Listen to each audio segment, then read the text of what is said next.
Se termina ainsi. Les enfants ravis s'élevèrent pour aller au lit quand le père les réinterpella. Qu'avez-vous donc retenu de ce récit? Et les enfants répondirent alternativement. Qu'il faut toujours faire ce que son père recommande, fit l'un des enfants. Qu'il ne faut jamais lutter contre son beau-père, dit un autre. Qu'il ne faut jamais faire la gourmandise dans sa belle famille, souligna un troisième enfant, cousin des deux garçons. Qu'il faut mûrir sa relation avant de demander une fille en mariage. Et au beau-père de conclure. En peu de mots, il s'agit d'être sage en toutes circonstances et d'être toujours réfléchi. Des récits étaient contés aux enfants tous les soirs. Des thèmes variés étaient ainsi débattus. La virilité du garçon préoccupait les parents. Ceux-ci avaient hâte de savoir si le jeune homme était normal. Ils jetaient des coups d'œil espiègles pour appréhender les réactions du garçon au passage d'une jeune fille. Des confirmations dans ce sens étaient remises à plus tard, à l'adolescence, lorsque le jeune garçon pouvait extérioriser ses petites aventures clandestines et parler de mariage à ses parents, sans que cela ne parût trop précoce. Pour les parents, le mariage et la procréation constituaient le bonheur recherché pour leur progéniture. La jeune fille était tenue de protéger la virginité jusqu'à son mariage. Dans la vie du couple, des scènes de ménage et la séparation de corps étaient tolérées, mais le divorce l'était moins, surtout quand les enfants étaient nés de l'union. Les deux familles des époux constituaient le corps judiciaire. Les accusateurs, habituellement de la famille de l'épouse, reprochaient au mari toute brutalité sur sa femme. Les avocats désignés au sein des familles pouvaient soit plaider non coupable au bénéfice de l'accusé, soit jouer un rôle tampon pour sauver l'union. Les juges, en cas de culpabilité manifeste de l'un des époux, tranchaient en faveur de l'innocent. Des conseils étaient donnés aux coupables et parfois accompagnés d'amendes et de sanctions, dans le but de restaurer une vie harmonieuse dans le couple. Quand la famille du mari devait intervenir dans les querelles du couple, le tort était toujours donné à leur fils. C'était une stratégie de réconciliation qui consistait à ménager la femme parce qu'elle était venue d'ailleurs. Pour éviter de la torturer, l'épouse était toujours mieux défendue par les parents de son mari. Quand elle avait manifestement raison, elle pouvait dans une totale indifférence lui infliger le tourneau sur plusieurs semaines. Cette punition de la part de l'épouse était soupçonnée lorsque les querelles dans le couple se faisaient fréquentes, surtout au coucher. L'union était souvent sauvée après ces sauts d'humeur que le temps finissait par résorber. Le ras-le-bol suivi du départ d'une épouse étant considéré comme une situation honteuse pour l'homme. Quand cela arrivait malgré tout, la rumeur, nourrie par l'imagination, allait chercher la cause de la rupture dans des défaillances sur la virilité sexuelle du mari, refusant ainsi de considérer les causes objectives de la séparation.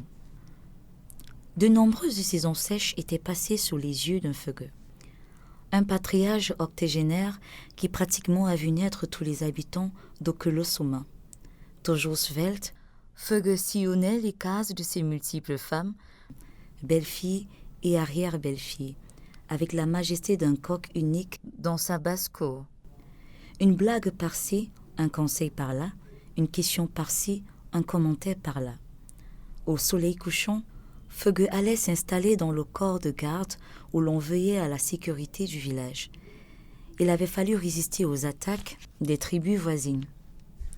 Des expéditions coloniales étaient venues à la recherche des jeunes gens robustes destinés aux travaux forcés pour payer la taxe ou l'impôt, faute d'argent, ou à l'esclavage. Tout cela relevait du passé, mais ce hangar était encore debout.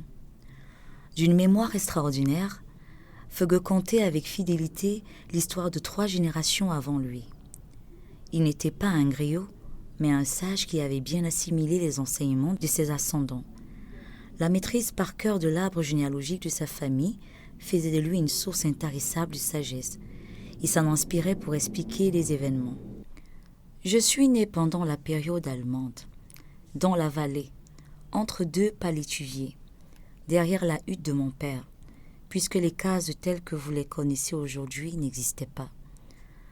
La femme initiée aux traditions de l'accouchement et qui jouait le rôle de sage-femme accoucheuse du village m'a reçue entre ses bras en présentation de siège. Elle m'a enveloppée dans les larges feuilles d'obééton. Mon premier cri n'a pas été instantané. On a dû me réanimer pendant quelques minutes. La délivrance du placenta a été laborieuse. L'épouse de mon grand-père, qui avait des secrets en matière d'obstétrique, a dû faire venir 2 de mes oncles armés de 2 lances et un balai en raffia. Le balai a été posé sur la tête de ma mère. Une chanson a été entonnée et le placenta est sorti quelques instants après. La section de mon cordon ombilical s'est effectuée à l'aide d'une feuille d'écoque. Lors de mes premières tétées, mon grand-père a invité tous les habitants du village, leur demandant de ne pas faire de moi un sorcier. C'est le secret de ma longévité. « Et tu te souviens de tout ça, grand-père » demanda un de ses petits-enfants. « Oui, avec précision. »« Comment pourrais-tu avoir tout cela le jour de ta naissance ?» Ma mère me l'a raconté tout le long de mon enfance, et je ne l'oublierai jamais. Je peux oublier les événements de la semaine dernière, mais pas ceux de mon enfance. Le crâne rasé, le front ridé, les joues creuses, la bouche édentée, dans laquelle seules 4 canines résistaient à toutes les intempéries, les sourcils blanchis, Feugue tenait debout, appuyé sur un bâton d'une tige sèche, d'aboué. Un autre petit-fils qui aimait les histoires de Feugue lui posa la question suivante. « Comment les Allemands arrivent-ils à vous arrêter alors qu'ils étaient étrangers dans la grande forêt ?»« Petit-fils, dit Feugue, les Allemands avaient une force. Oui, une force autre que celle des bras. C'était l'arme à feu. Pendant la Première Guerre mondiale, j'avais presque 20 ans. Un Allemand du nom de Minto Mimbae, qui signifie 2 bâtons ou 2 cannes, ou encore 2 béquilles, s'aimait la terreur dans nos régions. Son autre nom était Mendomo. Cet homme surnommé Minto Mimbae était physiquement handicapé. Il était atteint d'une maladie, on ne sait laquelle, des séquelles probablement d'une poliomyélite, ou alors avait-il été victime d'un accident qui lui aurait brisé les jambes. Ce phénomène d'homme blanc avait du mal à se déplacer sur ses jambes. C'est ainsi que debout, il s'appuyait sur ses 2 béquilles, fermement enfourrachées dans ses aisselles. Minto Mimbae voyageait à cheval et avait toujours sur lui une arme à feu. Il n'hésitait jamais à l'utiliser. Il était à la recherche des jeunes gens à envoyer au front pour les Allemands contre les alliés français, anglais et russes lors de la guerre de 1914-1918. Minto Mimbae allait de village en village, de hameau en hameau. Pendant la première année de la guerre, j'étais encore célibataire. Minto Mimbae s'était renseigné dans les villages voisins, a su emprunter un sentier discret derrière les cases. Les routes n'existaient pas. Il fit éruption devant là-bas, où causaient paisiblement mon père et mes 4 oncles. Un blanc à cheval, arme au poing, canon dirigé vers les 5 personnes de là-bas, s'arrêta net à quelques mètres d'eux. Le plus jeune de mes oncles, ancien cuisinier des Allemands, comprenait quelques bribes de la langue allemande. Pour avoir côtoyé les Blancs, il savait que l'arme qu'avait Minto Mimbae tirait 5 coups. Le Blanc ordonna en boulot, notre langue maternelle, qu'il parlait assez pour communiquer. « Mototeketoup, mototeketoup » Que personne ne bouge. Pris de panique ou ignorant la portée d'une arme à feu, ou surestimant la rapidité de leur fuite, le premier de mes oncles qui voulut s'échapper reçut une charge de plomb en pleine poitrine. Le second qui tenta la même expérience en eut les jambes fracassées et alla s'écraser contre les bananiers. Le troisième eut le coude gauche broyé.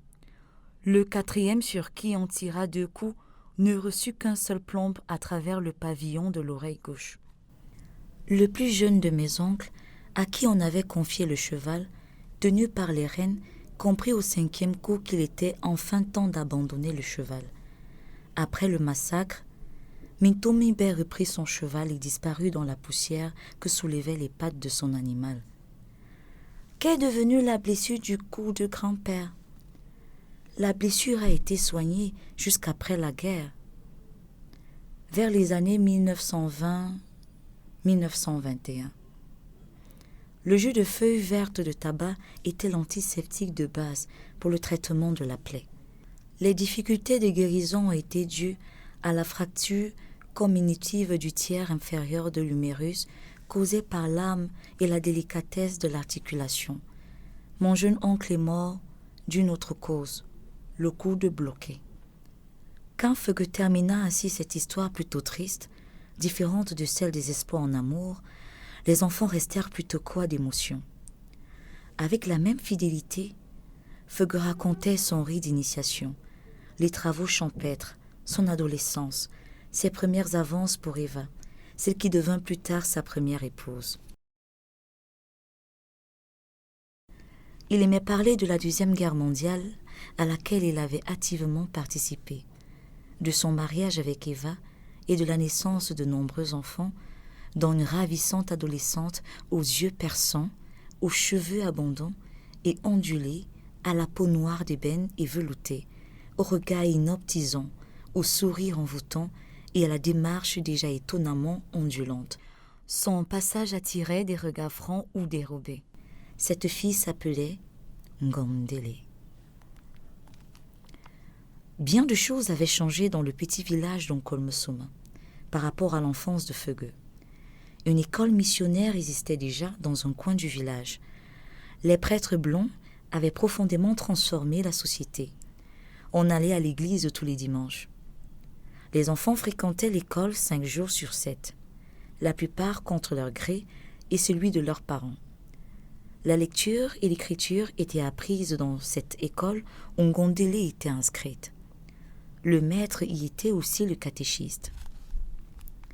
Avant d'accéder à l'école française, l'élève devait avoir achevé sa formation dans le cycle vernaculaire qui durait 5 ans. La première classe, Mayenne, correspondait à l'année d'études de l'alphabet A, B, D, E, F, G. Un alphabet sont les lettres C, Q et X. La lettre O a 2 consonances, O et un E. Au cours Mayenne, l'élève observait. Il n'écrivait rien.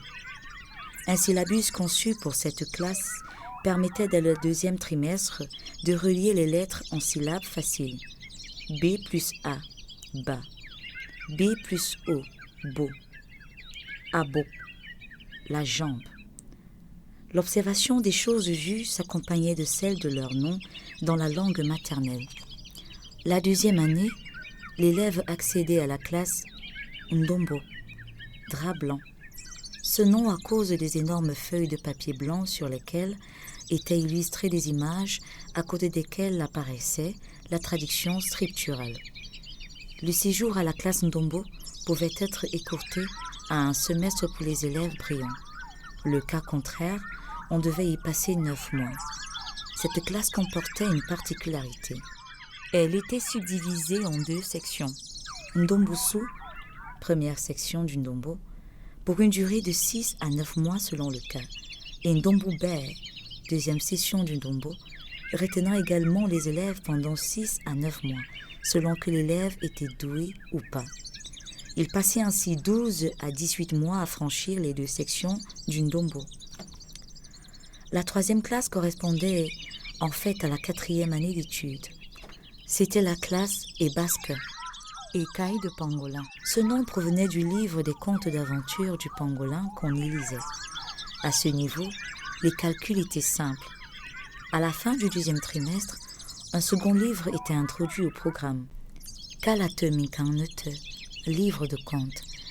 C'était un livre d'historiettes et de fables aux thèmes divers pour un fond et une forme un peu plus difficiles que les basques. Les élèves procédaient à la résolution des calculs arithmétiques Ntang Minkanete. La 4e classe, Kalatuzambe, le livre de Dieu, correspondant au niveau supérieur du cycle. On y étudiait la Bible. Tous les élèves en fin d'études devaient maîtriser l'Évangile selon saint Matthieu et le Nouveau Testament sans les autres évangiles. La lecture et l'écriture, de maniement facile, conduisaient une fraction d'élèves vers le marché de l'emploi en qualité de catéchistes ou d'enseignants dans les écoles dont ils venaient de terminer le cycle.